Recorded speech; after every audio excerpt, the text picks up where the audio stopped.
डर एक ठनऊ लागथे आप मन ला देख कर वो का चीज ये सब ला करथन और ओकर बाद बोलथन मैं गलती कर डाली।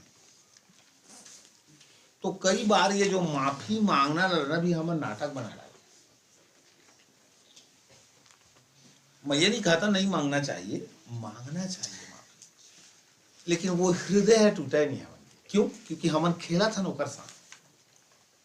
माफी शब्द ला हमन अपन जीवन में का बना डाले एक खेल बना डाले। प्रभु के वचन बोलते जब अतके बहुमूल्य प्रतिज्ञाएं हमन लदे है तो वो सड़ाहट जो संसार में बुरी अभिलाषाओं से होती है उससे छूट कर हाजी ईश्वरीय स्वभाव के सहभागी हो जाओ। किसके? ईश्वरीय स्वभाव।